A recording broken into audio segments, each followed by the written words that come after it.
Welcome, I'm gonna everyone. keep that in there. You are? Or you're not?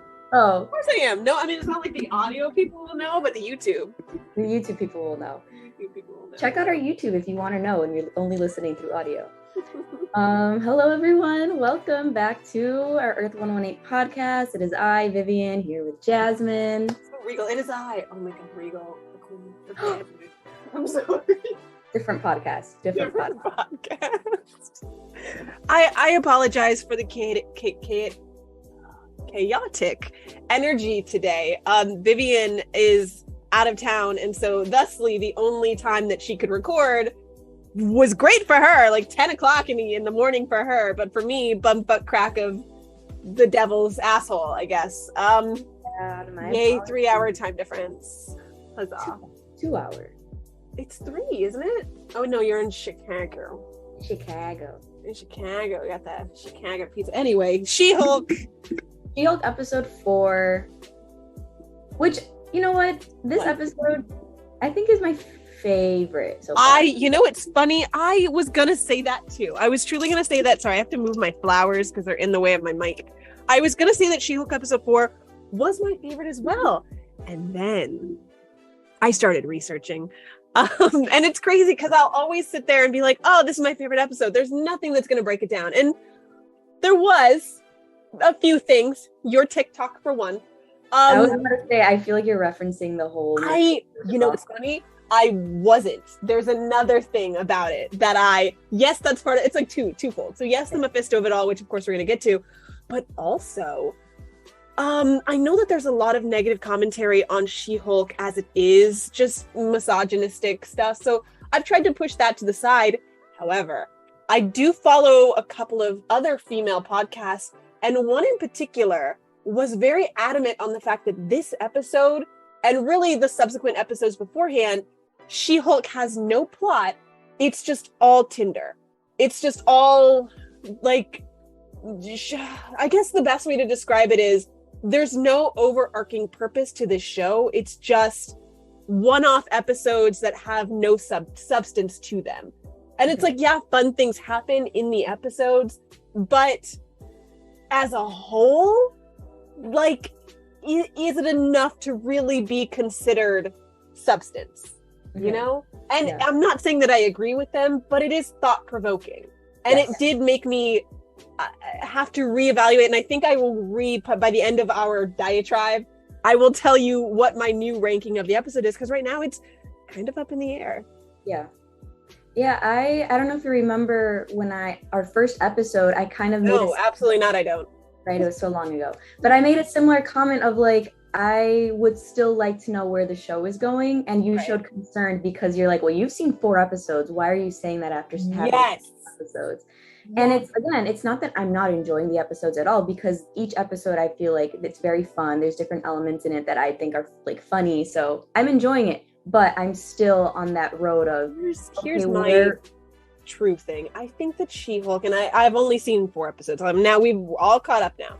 We're caught up. I don't know anything anymore. Right. We're all caught up now. I think She-Hulk is that kind of show that benefits from a 2 episode at a time release.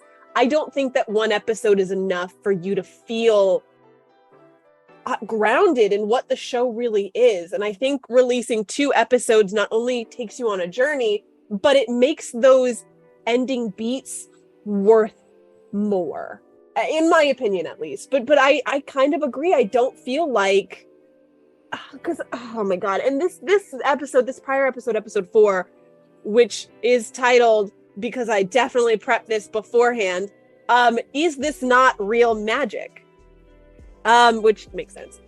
Yeah.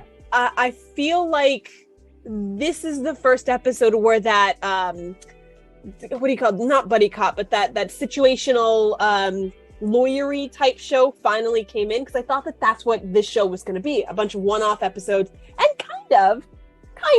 I thought, again, that also was going to be that with the Blonsky case, the People versus Emil Blonsky.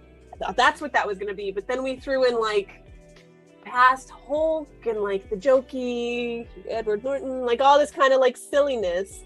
So I still don't know where this show is.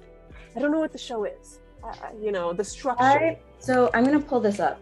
But I follow Dan Slott on Twitter, and he is one of the original creators of She-Hulk. And he tweeted, oh my gosh, I hope I can find it. I thought I saved it. But he tweeted what his formula is. Oh, I found it. For when he would sit down and write a She-Hulk comic. Because a lot of people, he was basically commenting on the fact that he's heard so many people say, this isn't She-Hulk. Have you even read a comic about the TV show? And he is a creator. He's the person who's written these comics. Sure. So his comment on it was, in regards to this episode specifically, Dan Slott said, dude, come on, this episode, that episode was the She-Hulkiest She-Hulk ever. That episode was She-Hulk 101. They nailed it.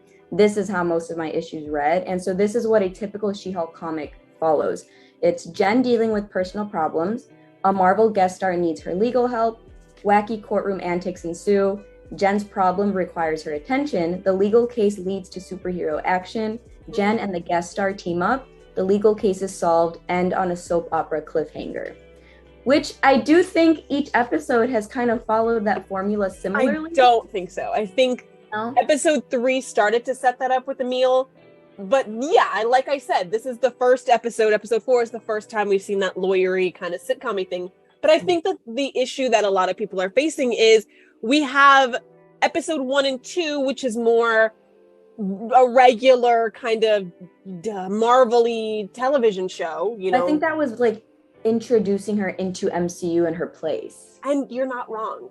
But I think people need to now readjust. But also, we were thrown a lot of things in those, like, it's it's struggling to be a situational lawyer show and a regular Marvel show. And those things are constantly competing because you have these one-off situations that are being, and you can do it. I'm not saying it's impossible, but it's kind of struggling on the foundation of which one is more important. And while also throwing in all these little Easter eggs that we're playing, there's just so many elements in there, and it's just hard to balance what it is that we're supposed to be feeling, garnering, and getting, because we're constantly conflicted with what we know and what they're giving us. You know, because in this episode, we got Mephisto sightings, we've got Madisynn, we've got Wong, we've also got them kind of re-talking about the people who attacked her, because we don't actually know who did that. You've got finally Titania coming back-ish, and she's now, I mean, it's setting up the next episode, which is the copyright issues. So is it still a lawyer show? Is it still a, you know, a regular Marvel beat show? It's all of the above, I guess. But we're just struggling to figure out how we should be watching it versus just watching it. Yeah, I agree with that, because it has been a lot of different elements at play, and a lot of it is like, oh, I'm taking this in, now I'm taking this in, but it's like, now what do I do with all the information I was just given? Like, where does it, not necessarily where does it connect, but like you said earlier, what is this grand purpose? Right, and the issue is they're handing us all of this stuff. Truly, they're handing us all of this stuff, and we're sitting here like, okay, what do we do with this? And you have some Marvel fans and execs being like, oh, you don't do anything, just appreciate it. And I'm like, okay, well, I'm just holding a basket of shit. What do I do with, like, don't hand me a basket of information that I can clearly build a puzzle with and just tell me, oh, you're just appreciate it. Just let it happen. Let what happen, my guy? The puzzle's not going to build itself. It bothers me to my core. It's like the Mephisto of it all. It's fucking brought it back myself. But it is that. It's you are putting flies on the wall. Made a deal with the devil. Like all of this shit. But it's just watch. Just what? No, but it's fun. I think they're fun. Like I find joy in not like in hearing those like little, whether that was an Easter egg or just a funny joke or something to just throw in there to add to like Madisynn's situation and character. I still think it's like, ooh, what could that mean? Or like, okay, we don't necessarily know exactly the full story behind this, but like maybe it'll come. I would love to see Madisynn get her own, maybe not her own series, although I would love that too, but like shorts, like Madisynn shorts, where she explains these stories of like, so this is what happened when I was caught up with this goat devil. Like, and it's just her like, and Wong just sitting there like having a drink or yes, whatever. like it's just like a little 3-minute episode of like her telling Wongers this story. You know what's crazy? I think about just the actress, you know, the character. No, not the character, the actress. who came in. She auditioned for this role, this Marvel role, and there are some Marvel roles where it's like a one-off if you're not going to be thought about it again. And I wonder if she was on set, just doing her little Madisynn thing, if she ever thought, like, she's got a little emoticon on Twitter. Mm-hmm. She's that That's cool. one poster now. I have it pulled up. They've been doing that for everyone, like every new character. But even still, I think that's so interesting that she walked in as this party girl and now she is Madisynn of the MCU, two N's and a Y, but not where you think it is. I made a similar comment while watching it, like, because at this point I've watched it, I think 3 times through. Jesus Christ. Yeah. And I was like, you know what? This, like you said, this actress probably came on set. This probably wasn't as big of a role as it was meant to be, but she did the damn thing and made this a prominent character and made sure she stood out. And now, like you said, she's Madisynn of the MCU. And now people are not demanding, but a lot of people have There are people demanding. It's a TV show. So shout out to Patty Guggenheim, I think is how you pronounce her last name. I apologize if I butchered it, but she did amazing in that role, and I think it's really fun. I do think it's an adorable, real role. I mean, I've talked about it a lot about these.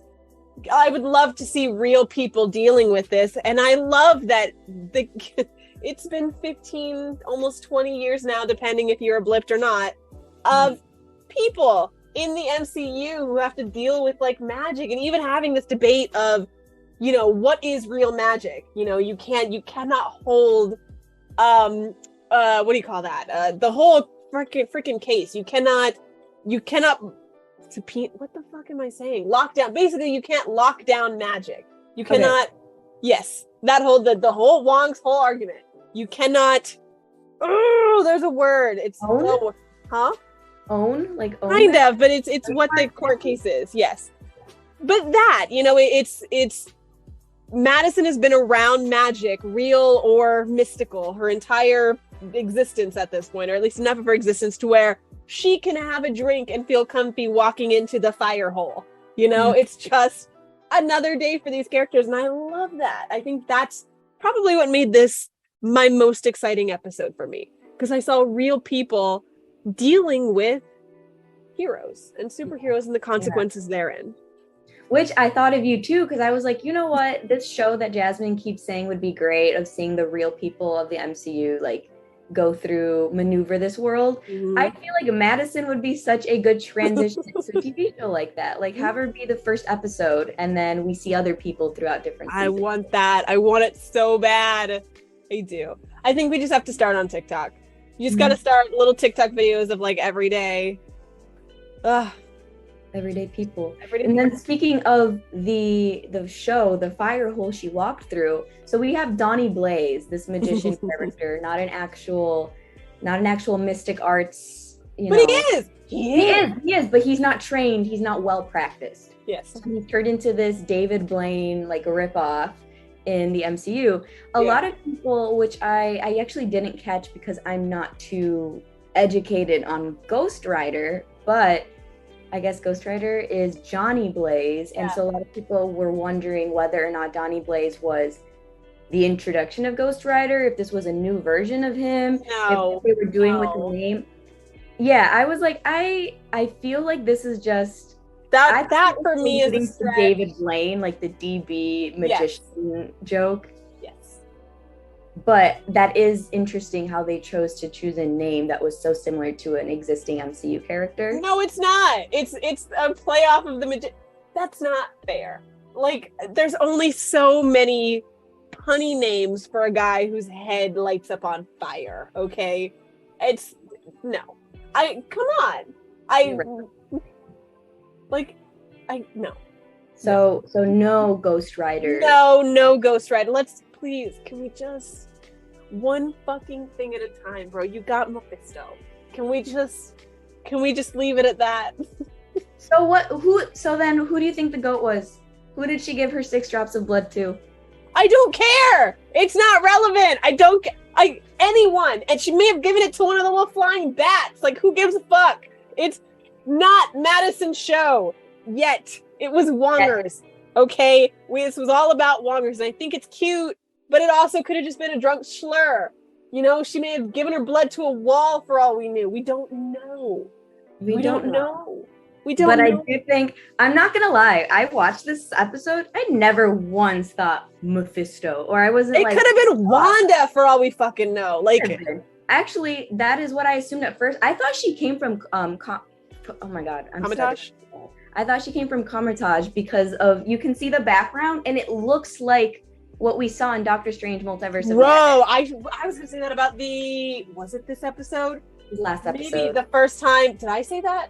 You did. You texted me. Oh my God. I was like, because I texted a bunch of people that. I was like, guys, I'm pretty sure that when Wong comes in the first time, it's right after the mirror battle with Wanda, which is what, but it was in the Emil Blonsky case.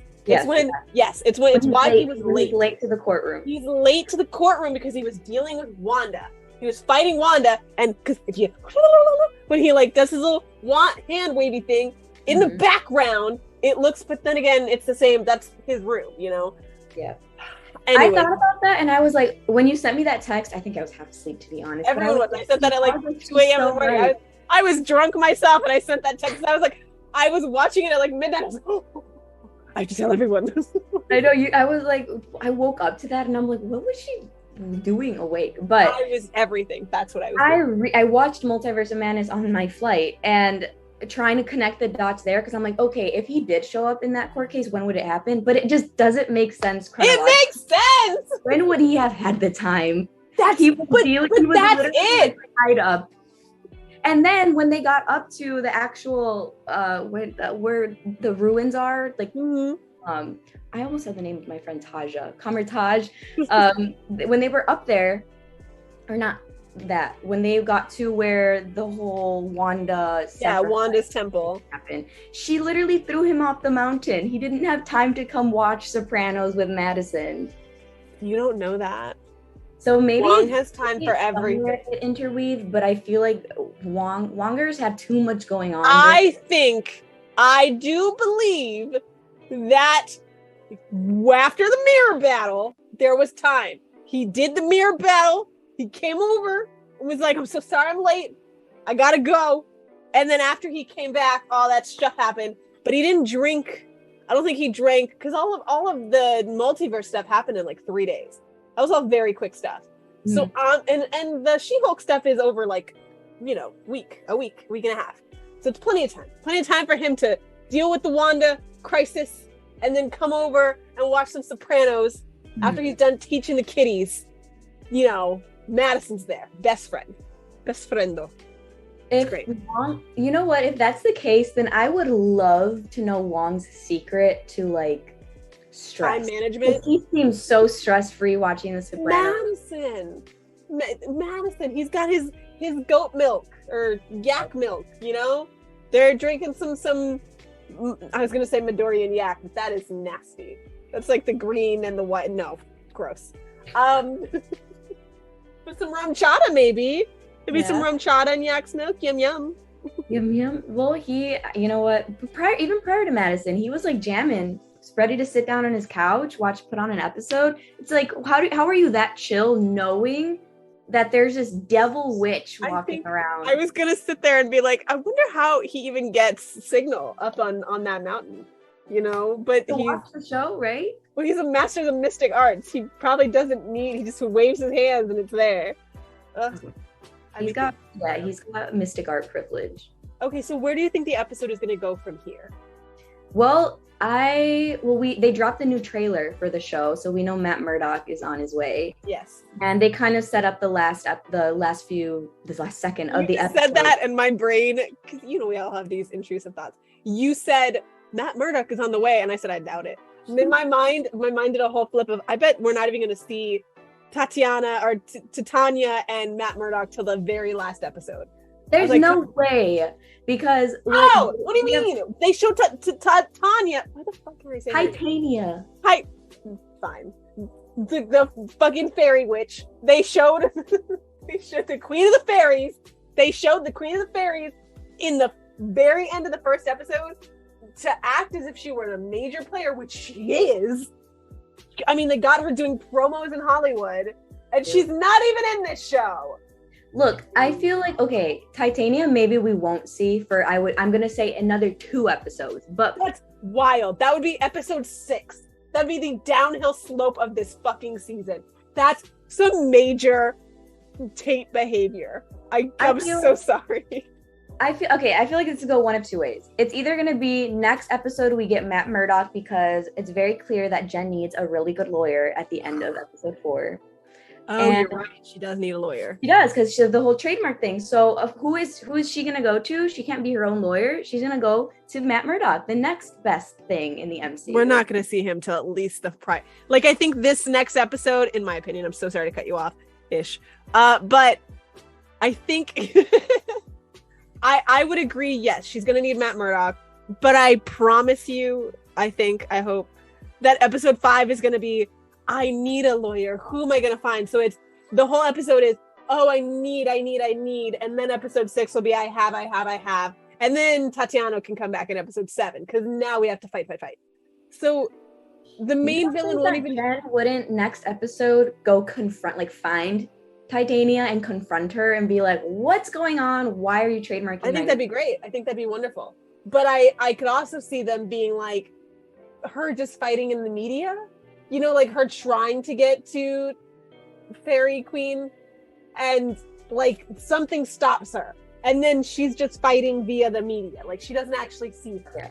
But then we might see her in media because there's no way the public isn't going to pick up on this and then have an interview with Titania, who I'm assuming is going to jump on the like, she's going to do an interview and be like, yeah, I'm trademarking this name because blah, blah, blah, blah, blah, blah, blah.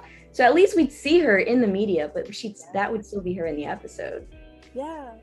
Semantics. We love it. I have high hopes. I don't know. There are things that I want from this episode, and the only reason I wanted them was because they set up those expectations in the first episode. And I'm curious. That's where I think the story is going, is going to be this big court battle where she has Matt as her lawyer, and it's going to be against Titania. And then we still have the wrecking crew to deal with, those thugs that pop up. This is Flyboy and Metal Arm all over again, where you don't actually know what the main conflict is, and like the main conflict isn't actually the main conflict, and it doesn't matter. Like Titania is Carly. She's Carly. She matters, but she doesn't matter. A little bit, but I feel like she is going to matter now. Like she's gonna have kind of like how Carly mattered, and then she didn't. But anyway, I was saying I want to know where Jen's new suit comes in. The white suit that she's been like promoting in, the She-Hulk suit. Because as of right now, She-Hulk isn't superhero. Like, wouldn't need a superhero suit. Yeah. And so and considering the story this is following, where it's like, okay, she's battling for her legal name. It's more so Jen being a lawyer. So it's like, okay, when is she going to need this suit? How is it going to come into play? It's when she puts the 2 pieces together. Because another part of this episode, but to answer your question, at least in my opinion, another part of this episode that was brought up a lot was the idea of a separation or a dichotomy between Jen and She-Hulk. And we saw that in all of her dates and in her Tinder dating app, just going back to that beginning thing that we talked about. And someone in the cosplay community really put it in perspective, and they were like, it's incredible that we are wanted when we're in cosplay, but when we're just sitting around like how I am today, just right out of the shower, like blah, like we are more desirable when we are in cosplay, playing an aspect or an idea of someone's fantasy, i.e. She-Hulk. You know, there's She-Hulk, it's the mighty She-Hulk, this green giant beauty. That is more desirable than the actual well-developed, just slightly less beautiful, quote unquote, versions of ourselves, or like when we're out of cosplay. Yeah. And it's hard I think She-Hulk even said it's like an ego bruiser for Jen to see that She-Hulk is more desirable. So I think, to answer your question, when those 2 aspects of Jen and Hulk come together and it becomes one identity, I think that's when we're going to see her kind of come into her own. Yeah. I mean, I think so, because you had mentioned that earlier too, like in a different podcast of this is going to eventually end up with her like merging the two, not in a Professor Hulk way, but in a just like acceptance way. Yeah. So I guess that makes sense. I'm still excited to see when this suit is going to come into play and like why she needs it. But yeah, yes. I am curious though. I guess for me, the thing that I'm still holding out for, just to round out all my thoughts, is while I understand that this is a lawyery show and the big battle is probably going to be in a courtroom, I know that there is also going to be a big battle, you know, because she is also a big battle. And so I guess what I'm looking forward to is making that battle make sense. And I'm hoping that in these next few, oh man, do you do Be Real? No. Is it time to be real? Yeah.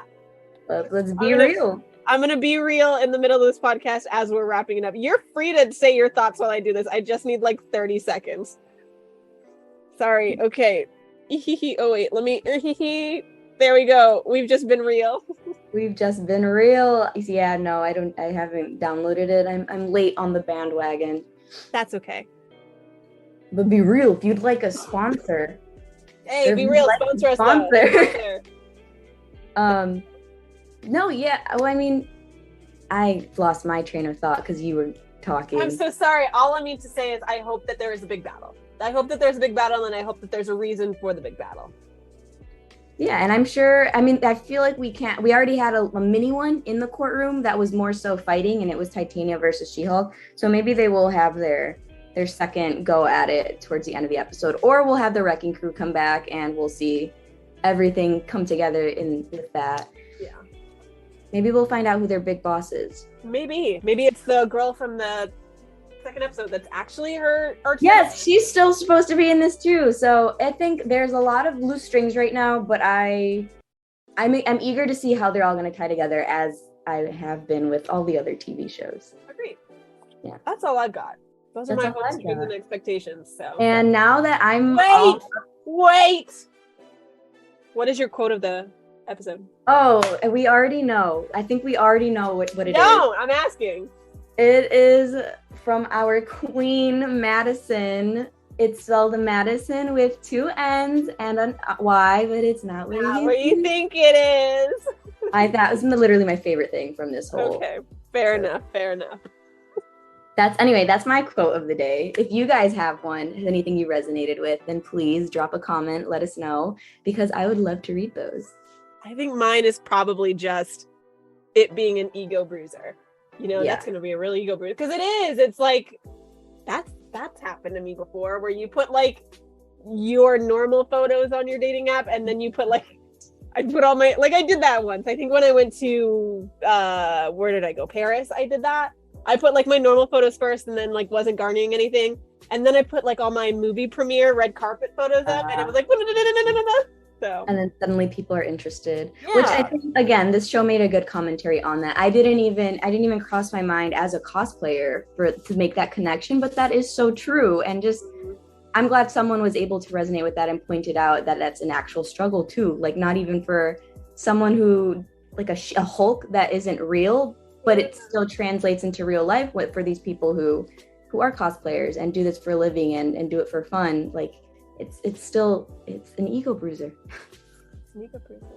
Yeah. But anyway, super excited for the next episodes. Yes. I was going to say, now I'm all caught up, so now I don't know what to expect next episode, and I'm actually excited about that I don't know, because now I like have it to look forward to. And now we have to actually like sit there and analyze and research like us normal people. Yeah, I guess. But we will talk to you guys next week, and I hope you all have a beautiful weekend or week or whatever day you're watching this on. Have a good day. Have a good day. Or don't. You know, we don't want to tell you what to do. You're right. Who am I? All right. Hasta pasta, guys. Bye.